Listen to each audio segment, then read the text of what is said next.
don't wait. For business hours, now you can be seen 24/7 for sports injuries. Whether you have a sprain or a broken bone, at the SSM Health Bone and Joint Injury Clinic at 13401 Northwestern. Fever, best sleep with the flu, medicine. Use as directed, keep out of reach of children. September 27th. Hey sports fans, get ready to step into the world of championships with Super Prep Live, hosted by Miles Perry. Only on OKC Sports Radio 105.3 FM. Dive deep into the lives of high school and college athletes with exclusive interviews and insight that reveals what makes them great. Follow Super Prep across all social networks to never miss a moment. It's Super Prep Live with Miles Perry. Tune in, get inspired, and stay connected. Visit OKCSportsRadio.com.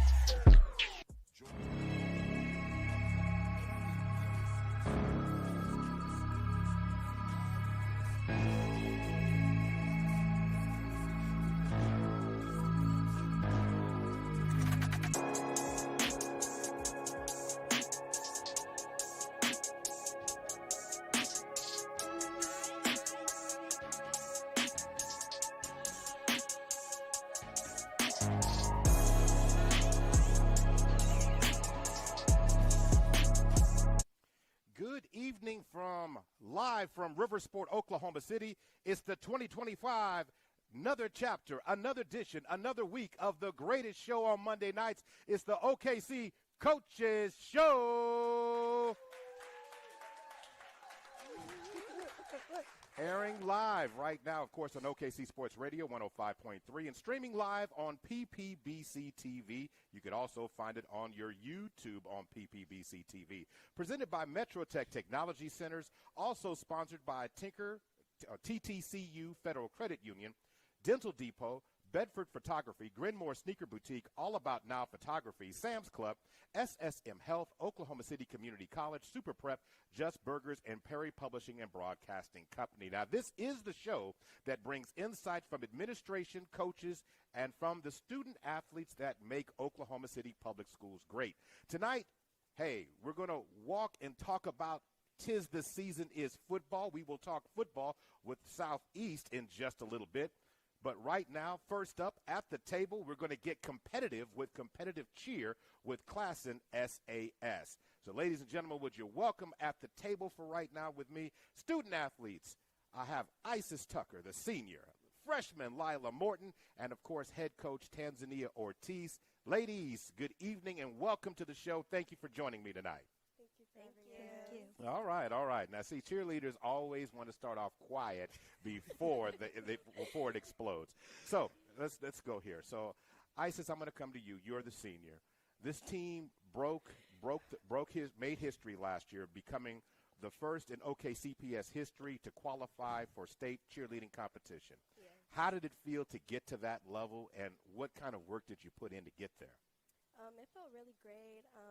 We just wanted to, coming out of OKCPS, knowing we're a smaller group and going to competitive, which we're not really used to doing, we wanted to really show to everybody else that we can be on the same level, no matter where we came from or how much money we had. We made sure to come to practice, put in the work, and really help motivate each other and stay focused. So you established a bar in a way that, that needed to be done, and now it's an expectation now to come in with that same level of intensity. Yes. So then you got these freshmen that come in. You got these freshmen like Lila Morton that comes in. Lila, when you knew the squad had come in and had accomplished something, you made the team. Congratulations on that by itself. But what did you expect to be a part of when you knew this team had already done some things? I expected, a very competitive, very out there team, being able to show that I could be able to be on a team that has been cheering for, a long time in their years, So how did the team come together? What did you ladies do? Because, again, you always have freshmen coming in. That's part of the process. How did you ladies work things out to get together to get on the same accord? How did you do that? It kind of just got together. It really It just happened in the mix? Yeah, it just Happened in the mix? like, really Okay. fast. All right. So, Isis, talking to you about this, I mean, you had been through this. If I'm not mistaken, this is your third year? Yes, it is. Third year being a part of this. So getting the team established out of the gate, now your leadership is required.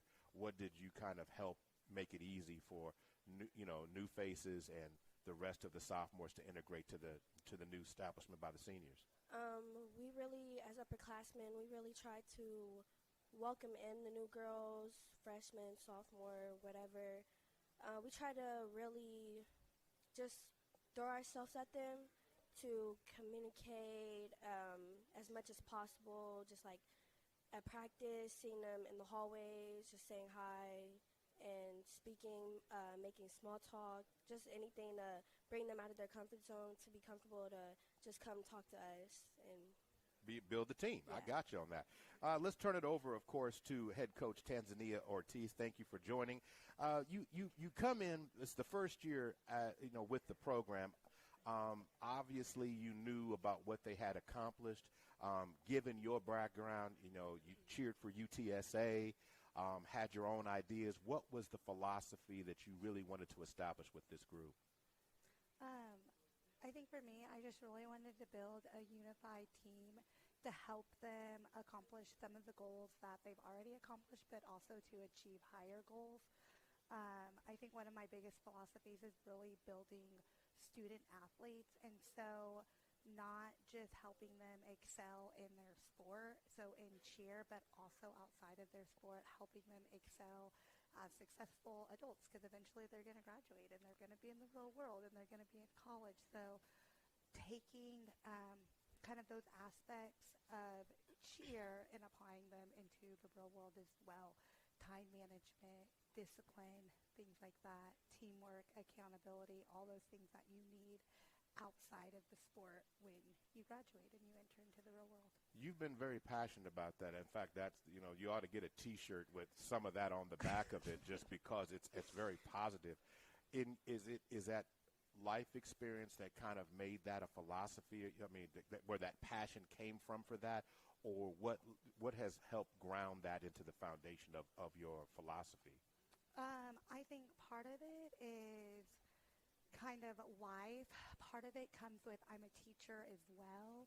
And so what I see in my world of teaching, and just I think even on the professional level of when I see sports and like college sports, I've always been passionate, like talking to my family, like I just don't agree. They shouldn't be paid in college, or they need to get an education before they go pro, because what if something happens? We just need to make sure we are preparing like our young minds for the future and outside of sports, because that's not going to last forever. It's great if it happens, but like life can happen at any moment, and I've had life happen, and so you have to know how to fight through that adversity and the skills to make it through life outside of just the sport. Ladies, I'm taking it from your coach that you get a lot of the life, being put into you. In other words, beyond what you've been doing, but it requires a lot of trust between you to do competitive cheer. yes. Where is the trust level? Where's the meter at, Lila? Where's the meter at on a scale of 1 to 10 on the trust meter with the team? I would say a 9. A 9. Yeah. Oh, that's pretty high. Okay. Yeah. Isis was like, Yeah. she got that. Right. Isis, so you agree with that? Yes, I do. Okay. All right. So, how do you build that? Because a lot of pressure comes out of competitive cheer. You have to be ready at a moment to give certain things and execute certain things. Mm-hmm. So how have this team handled those high pressure moments so far? Well, we've just practiced practicing things over and over again, like mentally and physically preparing ourselves for what to expect and what not to expect, and along with building the trust, like stunning, that helps a lot. And then just also at football games, like being in front of big crowds and just everybody having their eyes on us, and as we're cheering, we like feel all the pressure during that moment, and so we just try to put on a smile and just keep motivating each other to keep going and do our best. Coach, you know, when you hear that, I mean, obviously you have to talk about it in practice, but nothing puts you in front of, as she just said, those eyes, that moment. And how have you helped this team work through some of those challenges of learning? Obviously, to achieve the mark of in competition cheer, you have to be able to master those moments. Where do you feel like they are, and what are things that you're doing to help them? I feel like it's an area we're still growing in, but we're trying, like, coming in with a new team. We have a lot of new faces and new freshmen. Even some of our seniors are new. They weren't on the team last year.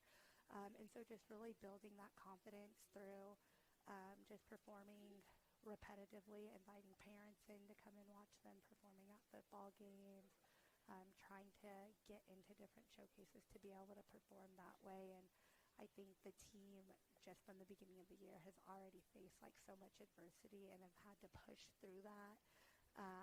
And I think that has just helped build their strength and their trust in one another and their bond for us just to move forward and to keep pushing and just come out even better than what we are.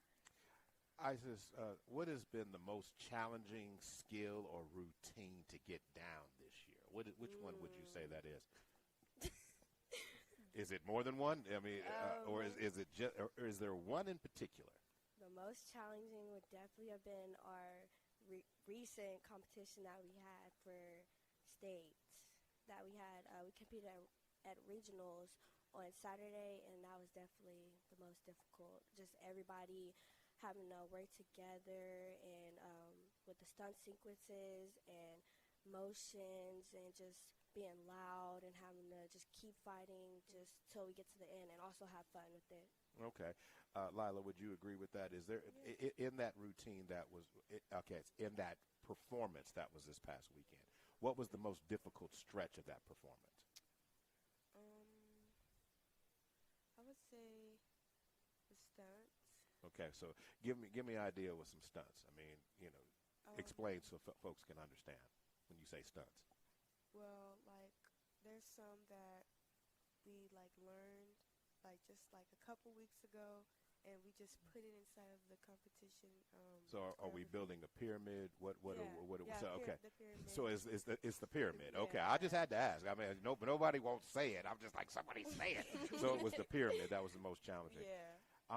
You know, what was it like the first time you ladies started practicing in it, and where do you feel like that part of your performance is right now? I would say it was pretty, like, I mean, it's easy to, like, understand, but then when you actually do it. Right, exactly. Like, yeah. But then when we, like, got on the floor, it hit, like. Okay, everybody kind of went through it. Yeah. Isis, would you agree with that? The pyramid is the challenge. So what is it? Definitely. Is it the second row? What is the challenge? Out of in that performance, in that routine, what is the biggest part of that? Okay, so the biggest part, like she said, is the pyramid where we have 3 different stunt groups come together and we'll do different, like, not tricks, but different just stunt, like, we'll have libs, Okay. we'll have front flips, a high where she'll switch her foot in the air, catching her in the air, making sure she doesn't fall, hit the ground whatsoever, and just keeping them up in the air. Man, I tell you what, I've seen some of these stunts, and I say there's an awful lot, Coach, of trust has to be there. You know, when I say you got my back, you got my back. You know, Like, you literally got my back. You literally have to have my back. Yeah. So what stands out in terms of this season and this opportunity or game or whatever? What is the most memorable performance so far this year? If you're saying, man, yeah, we got the crowd, everything was good. What was that moment? If either, both of you can answer if you'd like.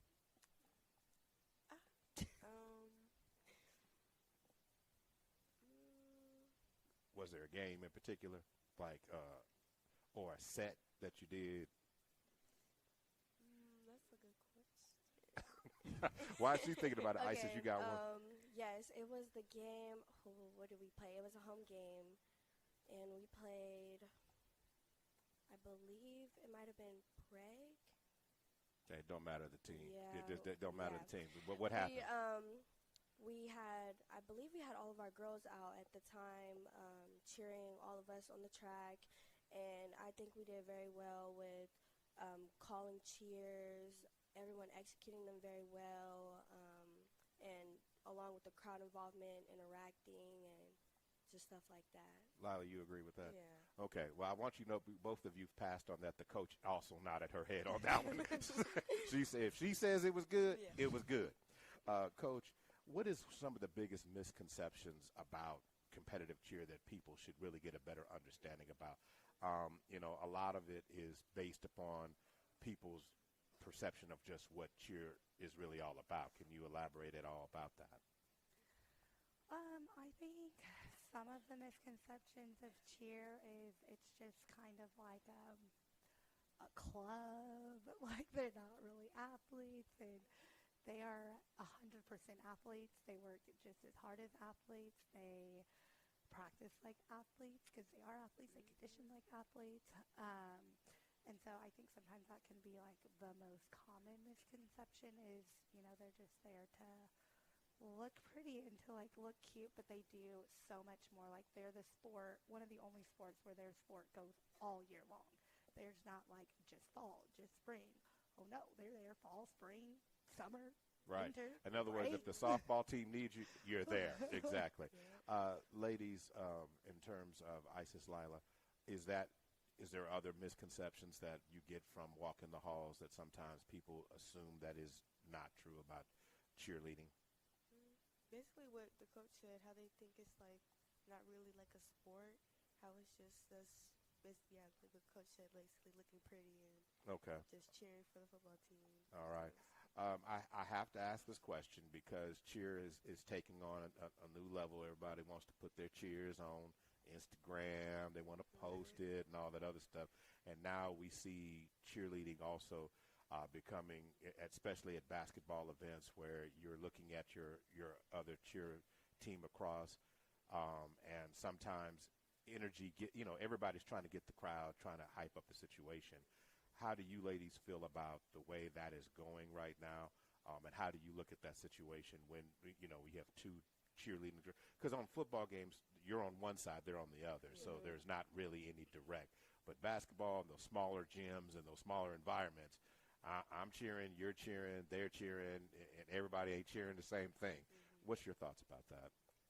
I think basketball season is very more intimidating when it comes to cheering, and we always try to focus on the game and keeping the crowd hype and just keeping our basketball team like hyped and motivated. So when it's another cheer team across, they'll try to like cheer battle sometimes or try to be louder than us, but we try to stay positive and always be nice and kind towards the other cheer teams. We'll always speak and wave and always say hi and like just show that we're friendly and not wanting to compete, but we're also just trying to motivate our team and our school. And do you have to tell the student section no? Because the student section often asks for certain cheers. They'll say, hey, do this one. Does that happen? We want to say no. We'll do the cheers that they want because we want them to stay hyped with us and just have the whole gym like loud as possible to keep everybody going. Yeah, exactly. So let me ask you ladies this. If you could design the ultimate cheer uniform or accessory, what would it be? What does the outfit need? If it need, of course, for those at home who are watching, we have a beautiful display of a cheer outfit behind our ladies this evening. But if there was one other accessory that is needed, what would you add to it? This is a good one. I would definitely want like the flow skirt. Okay. I love the flow skirt. Okay, the flow skirt. Okay, Yeah. Isis, what about you? Oh, to add to the uniform, Or accessory. It doesn't have to be accessory. I haven't thought about that. Okay, that's fine. That's fair enough. I mean, that it is. So also the shoes, the cheer shoes. What goes into this? Because they're different from other shoes. What makes them so different? Sometimes it just depends on the person, because there's some shoes that work better for flyers, or if you're a tumbler, there's some shoes that a tumbler would prefer because they have a little bit more support when you're tumbling. If you're just sideline cheer and you just kind of want to do the sidelines, then you typically can get away with more of the basic shoe, because you're not doing as much. Right. I've always wondered myself personally. I'm like, what's with the shoe design a little bit?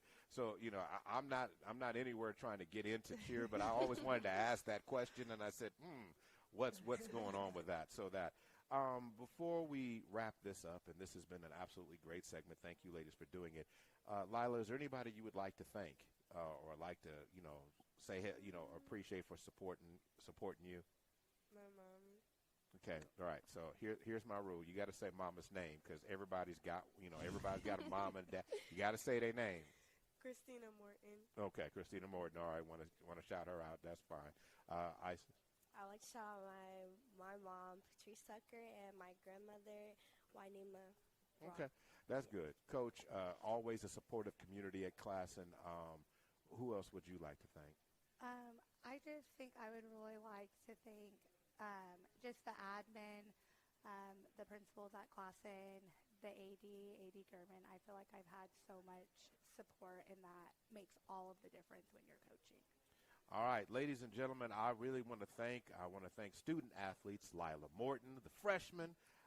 You're not really a freshman anymore. You have to even gone half the season. Oh, before we go real quick, next big competition's in November, right? November 8th. November 8th. And does it have a name, or is It's our game day competition, so it'll be our competition to hopefully qualify us for state.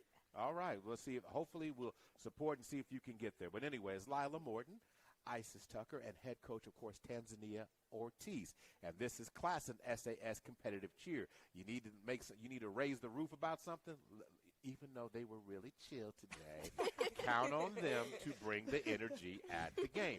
Hey, this is the OKCPS Coaches Show on OKC Sports Radio and streaming live on PPBC TV. Presented by Metrotech Technology Centers, TTCU Federal Credit Union, Dental Depot, Bedford Photography, Grinmore Sneaker Boutique, All About Now Photography, Sam's Club, SSM Health, OCCC Super Prep, Just Burgers, and Perry Publishing and Broadcasting Company. We're going to take about a 5 to 7 minute break. We'll come back, and it's time to get on the gridiron. Talking some football that's coming up right after this on OKC Sports Radio 105.3.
$40, and his $500,000 policy was only $18 a month. Plus, with SelectQuote's same-day coverage, there was no medical exam required, and we were covered by the time we hung up. Knowing I have this checked off my list feels amazing, but the peace of mind knowing my family is protected feels even better. Call SelectQuote at 1-800-729-7070. That's 1-800-729-7070. Or go to SelectQuote.com to get your free quote today. That's 1-800-729-7070. Details on example rate at SelectQuote.com. Pro Savings Days are back at Lowe's. My Lowe's Pro Rewards members save even more with limited-time doorbuster deals. Save $5 on 24-count Contractor's Choice 42-gallon trash bags, now just $14.78. Plus, get your choice DeWalt Elite Series saw blades for $9.98. Not a Pro Rewards member? Join for free today at Lowe's. Valid through 9/17. Selection varies by location. While supplies last. Loyalty program subject to terms and conditions. See Lowe's.com/terms for details. Subject to change. Some people just know you can save money on car insurance by checking Allstate first. Like you know to check the weather first, before wearing face paint to the game. Bro, your Go Cats is dripping into your nachos. Oh, and now paint is in my eyes. Interception! Did you see that? No! Yeah, checking first is smart. So check Allstate first and see what you could save. You're in good hands with Allstate. Potential savings vary, including based on how you buy, subject to terms, conditions, and availability. Allstate North American Insurance Company and affiliates, Northbrook, Illinois. Morning, Zoe. Got donuts. Jeff Bridges, why are you still living above our garage? Well, I dig the mattress, and I want to be in a T-Mobile commercial like you. Teach me, Savannah. Oh, no, I'm not really prepared. I couldn't possibly. At T-Mobile, get the new iPhone 17 Pro on them. It's designed to be the most powerful iPhone yet and has the ultimate pro camera system. Wow, impressive. Let me try. T-Mobile is the best place to get iPhone 17 Pro because they've got the best network. Nice, Jeffrey. You heard them. T-Mobile is the best place to get the new iPhone 17 Pro on us with eligible trade-in in any condition. So, what are we having for lunch? Dude, my work here is done. That's 24 monthly bill credits on Experience Beyond for well-qualified customers plus tax and $35 device connection charge. Credits ended, balance due if you pay off earlier. Cancel. Finance agreement iPhone 17 Pro, 256 gigs, $1,099.99, and new line minimum $100 plus a month plan with auto pay plus taxes and fees required. Best mobile network in the U.S. based on analysis by Ookla Speed Test Intelligence data 1H2025. Visit T-Mobile.com. Honey, that flu keeping you up?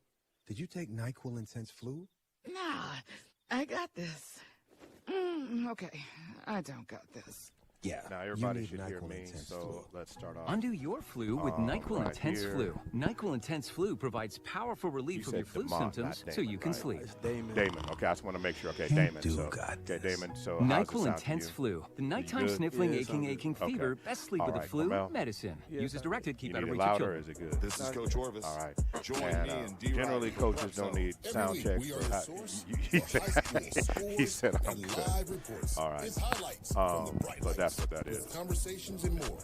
It's the Prep Zone. Friday nights from 10 to 11 on OKC Sports Radio 105.3. I'll try my best not to mess that up.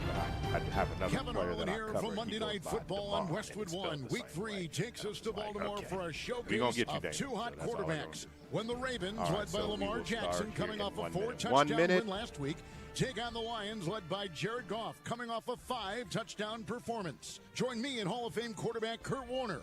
Detroit at Baltimore on Monday Night Football. On OKC Sports Radio 105.3 HD1.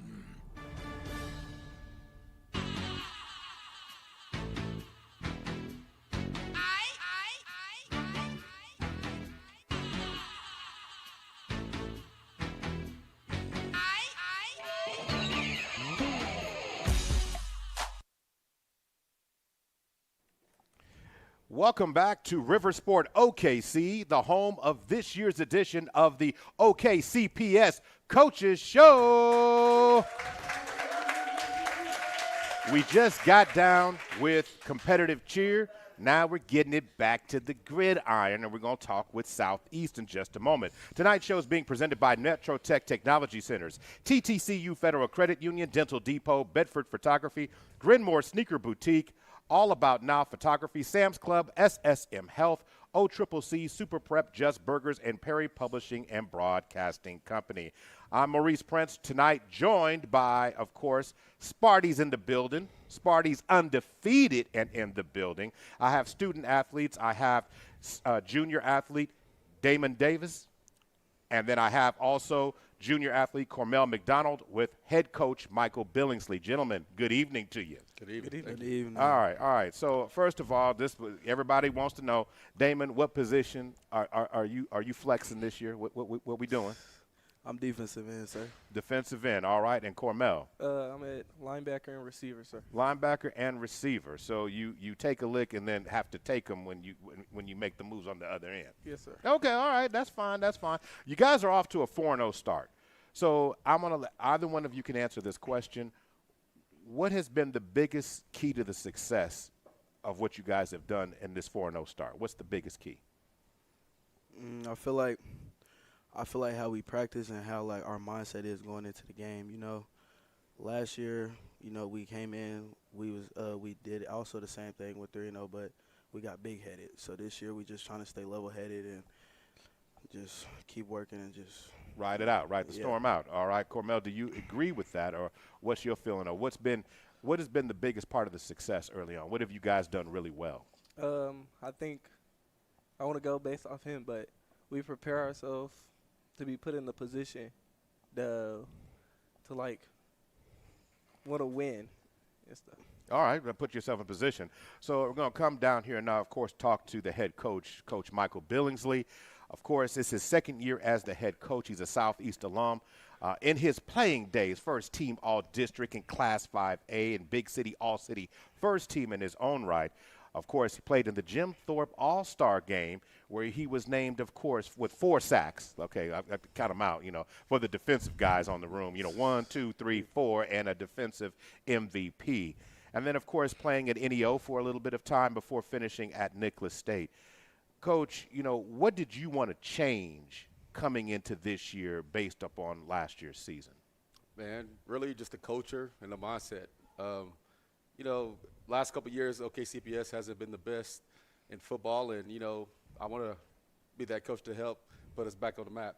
So, what are some things you felt the team has done well since fall camp and then getting started with the season? Man, preparation. It all started back in the offseason. We didn't finish the way we wanted to last year, so as soon as the season ended, we knew that we wanted to get right back to it and attack the offseason. That way we prepared this year. Guys, coming back to you, you guys have had an outstanding start to the season. So, I have to, pull out the paper. Of course, defeating Putnam City West 21-13, then Northwest Classen, you shut them out, shut out John Marshall, then took care in the Southside Showdown last week, 48-6 against U.S. Grant. So there's obviously been some fun moments, but staying locked in has been the key so far. So at what point in the games out of the 4 that I've listed did you guys say, okay, lock in, we gotta continue to stay at a high level? What was the mood like on the sideline at some of these games? Damon, I'll come to you first. Well, I feel like, with every game we try not to overlook or, underlook an opponent as in, thinking we're just way better than them. So even when we're up, we still think the game is 0-0 and that it could always be a close game and think that they could come back at any time. So when we get up, the shutout versus Northwest Classen, the whole game, we always had our foot on our necks. We went full throttle the whole game. We ain't take no plays off because we want to win. We don't want to even give the team a hope of coming back. All right. Cormel, how do you – he pretty much said some things, but if there was something that you needed to add, what would it be? I don't really know. Okay, that's fair. Yeah. My main thing here is in the moment, it's always hard just to stay focused on what's on the field. You constantly – scoreboards are getting bigger and brighter. People are yelling at things of that nature. So what helps you lock in? Because, like you said, it didn't matter if we just scored. We got to score this next one. If they're on the field, this one, I got to get the stop, get them off the field. Yeah. So if you're doing that, how do you stay in? How are you helping the defense on that side of the ball stay in those moments more as opposed to easing up? You scored 2 touchdowns. Your brain just says take your foot off the gas. So what are you doing to try and prevent that from happening? Just trying to you're just taking it one play at a time. Yeah, I got you. Coach, basically getting the players to lock in series after series, moment after moment. Football changes in a blink. one mistake can spiral into a series of mistakes, whether it's penalties and those things. So what do you try to keep them – how do you keep them locked in on the sideline during a game? Definitely. Like you said, man, we just make sure we stay on top of them as far as discipline, man. We've had a lot of penalties over the last few weeks. And, again, I don't want the team to get too high. I don't want to get too low. Like Damon said, we always preach 0-0 no matter what the score is. Whether it's Grant, Northwest Classic, or Midwest City. So yeah, the mental part of the game is probably it. You can be a master of things physically, but yet the mental mistakes keeps giving them opportunities. 100%. You're making the challenge that much bigger. First and 10, making it a 1st and 15 are those things. The emotions and the distractions that come with playing football right now are at its all-time high. Yes. Everybody has their own opinions. Everybody's getting ready to go pro. Everybody's going D1. How do we keep the focus just on the game? I mean, what has to be – that's actually winning before the game starts. So what has to be done on that, in your opinion? Everybody has to buy in, and everybody also has to understand that D1 is not for everyone. College is not for everyone, so – what do you do while you're in high school? Leave a legacy is what we preach at our school, because not everybody's going to play at the next level, but you can enjoy your moment in high school. You can put in all the work in high school to make sure you're successful. So, okay, no doubt about that. Yeah. All right, guys. So we have district coming up, and it's an unfair question, but there's always somebody on the schedule you guys are looking at. But I'm gonna be respectful of your coach, because I know how you guys are approaching it. The only game on the schedule this week is Midwest City. That's it. Last year, you guys had a tough time with them, losing 47-13 in that last matchup. So, Mr. Davis, you're nodding your head. What do you remember about that game, and what needs to happen differently this year? I just remember, we came in, off a good non-district 3-0, thinking we was off on a good start, thinking we was going to be – I feel like we came in too big-headed. We let the light get to us, the winning get to us, and I feel like we just came in with the wrong mindset. So I really feel like we should just work on not being big-headed, being humble, and just staying with our heads down, being the underdogs, and just preparing for this game, for real. He said something, Cormel, I kind of liked there. He said underdog mentality. What does that mean to you when you hear that phrase, underdog mentality, and what should practice be like the rest of the week? So, in other words, if you had to put on your Coach Billingsley hat, what would be the words or some things that you would expect for this week? To stay focused, to not try to look over our opponent this week. Okay, fair enough. Coach, district is playing the tougher games that everybody knows you. Yes. These are the ones, of course, that really count. You could be undefeated now in any aspect. I don't care whether 2A, 5A, 6A, but district defines where you're going to be for the opportunity for a postseason run and of things of that nature. So what changes, in your opinion, about district that makes it so competitive in class 5A, obviously? Yeah, like you say, it counts now. So everybody want it. Everybody understand that these are the games that matter. And I tell my kids, district is just a games that help you prepare for district. And, we got a tough district. Everyone in our district like to run the ball, so we know that we have to stop the run in order to be successful. So. A defensive-minded coach, that's exactly what I would say. Yeah. I would expect nothing more from that. Yeah. 3 phases to the game: offense, defense, special teams. What is, in your opinion, right now, how would you gauge the strongest unit of the 3 right now? And in terms of building to get a positive outcome at the end, which one would you say, hey, man, this one gives us an edge? I'm not interested in plays and interested in formations, just saying in general. Yeah, no, I'm with you. So as a former defensive player and also the DC, I'm always pointing at the defensive side of the ball, because if you can't stop anyone, you're not going to win games. Last 4 games, our defense have only given up 12 points, and, that's something that we can take going into district, and if we continue to play at a high level, that'll give us a chance to win games in district. Yeah, my defensive coach used to say to me all the time that he says we win every possession. He said you don't ever see it on the scoreboard, but anytime I keep the score at whatever it was before I got on the field, we didn't score. We have done our job. In terms of that, give me some players who you are extremely proud of at this point in the season, and some players that you're looking, I mean, they're going to see this, they're going to hear about it, call them out and say this is who we're going to need to show up in the second half of this season. Definitely. Damon Davis here, he's already at 10 sacks in 4 games. So that's a big-time stat, Cormel McDonald, we got Carlton Evans, Montre McGutridge, our offensive line, man, and those guys are playing well right now. Hernan Terraza, he's the leader of that group. That group is playing really well. We're a young squad, man. We're junior loaded, so we retain everybody back, and we're just looking forward to the future. All right.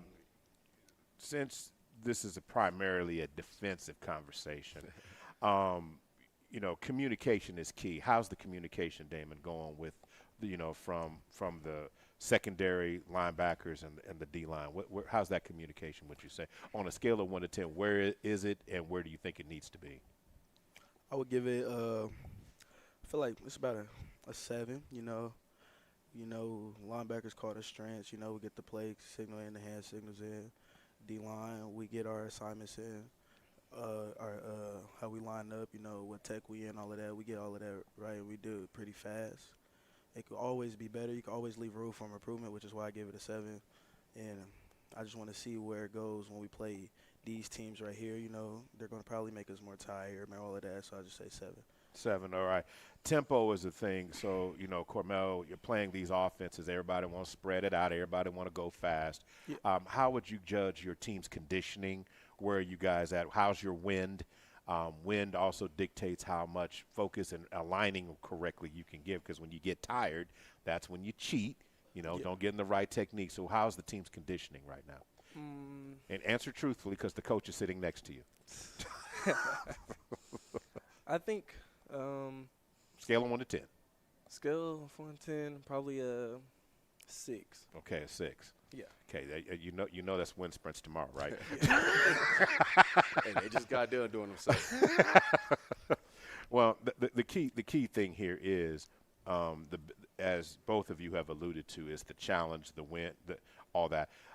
In terms of teams that want to run the ball, is it about the defense dictating and dictating the physicality in that, would you say, Damon? Or would you say it's about understanding what they're trying to do, whether it's jet sweep, whether they're trying to do, a little quarterback RPO game? What do you think is key now and from what you guys have seen thus far that's going to be key getting down the stretch in terms of identifying, or is it applying the physicality? Or is it both? I think it's both, but, as a D lineman, I think it starts with the D line, Of course you do. We're at the first line of scrimmage. We're right there at the line of scrimmage, and I feel like if we control our job, maintain our holes, and keep our gaps closed, we make it easier on the linebackers in the secondary. So I would just say making sure that the D line stay physical and stay disciplined and just have gap integrity. Yeah, gap integrity. I love the answer there.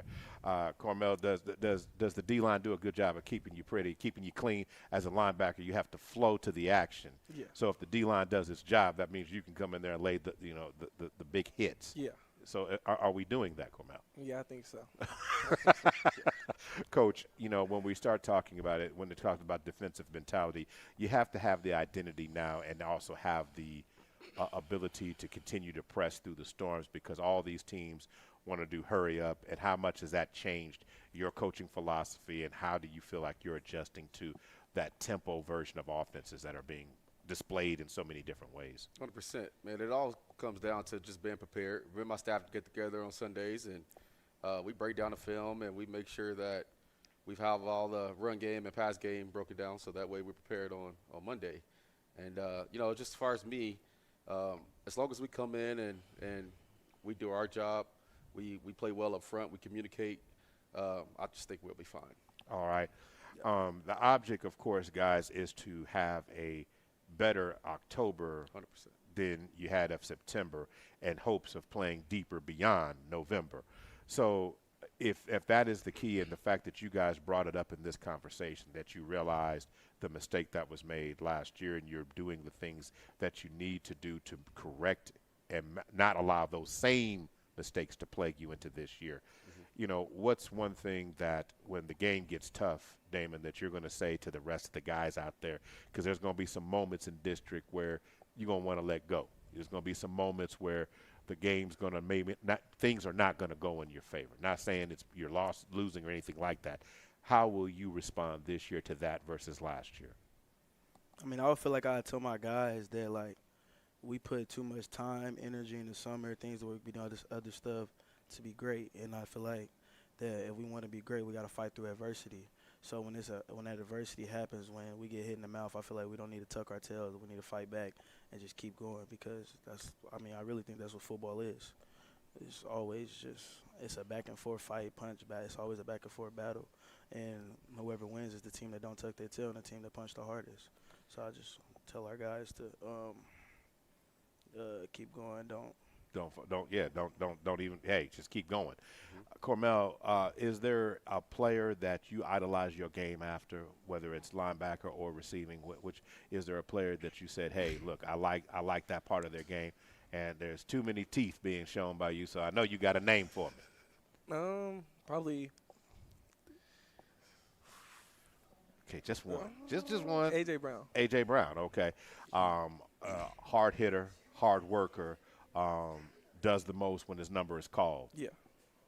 Damon. Max Crosby.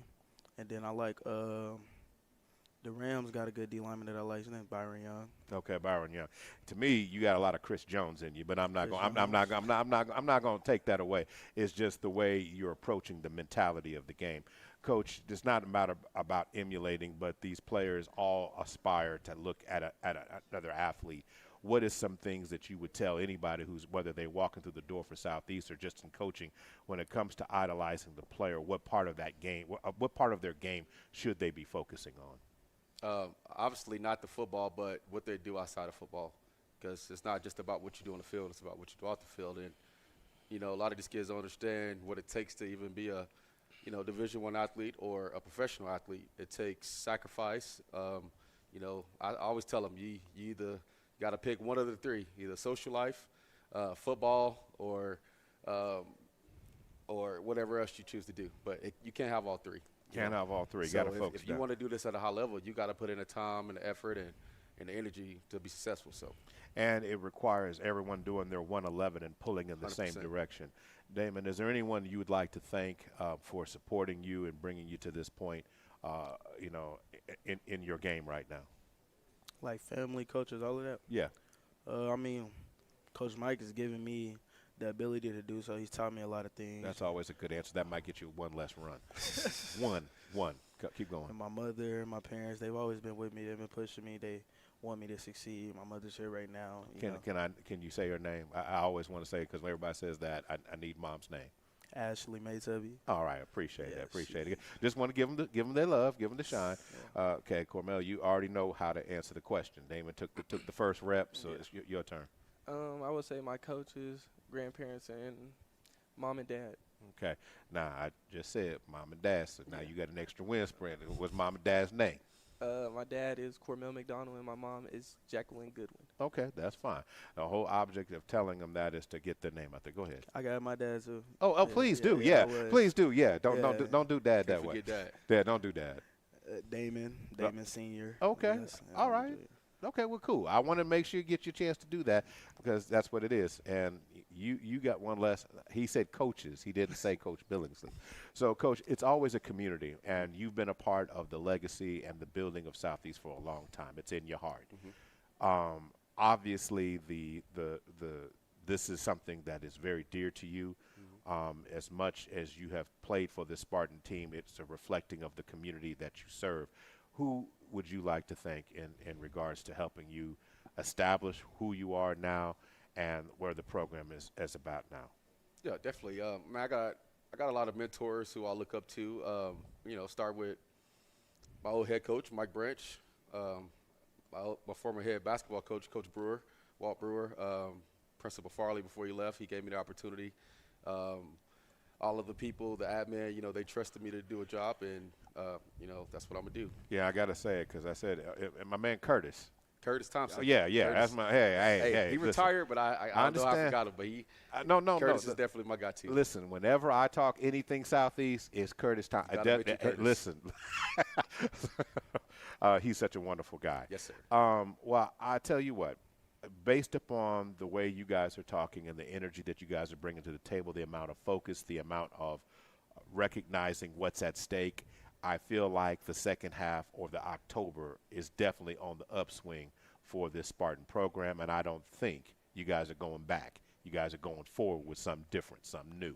So I'm going to continue to support and advise everybody, if you're looking for a program to be a part of, if you're looking for a community, if you're looking for an environment, if you're looking for a team that basically plays with heart and has desire and wishes to excel, look no further than Southeast High School and the Spartans. Coach Billingsley and, of course, his wonderful athletes that he's brought with me today, Mr. Cormel McDonald and Mr. Damon Davis. Both of them are junior athletes, which means if you don't like them, you won't like them next year either. How about that? This is the OKCPS Coaches Show, brought to you by Metro Tech Technology Centers, also sponsored by TTCU Federal Credit Union, as well as Dental Depot, Bedford Photography, Grenmore Sneaker Boutique, All About Now Photography, Sam's Club, SSM Health, OCCC, Super Prep Just Burgers, and, of course, Perry Publishing and Broadcasting.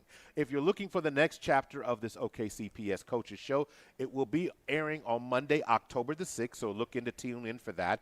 And also, if you're looking for games to watch this week, of course, on PPBC TV and also airing on OKC Sports Radio, you can check out on Thursday, Sophomore versus U.S. Grant, and then Friday night, Bridge Creek taking on Douglas.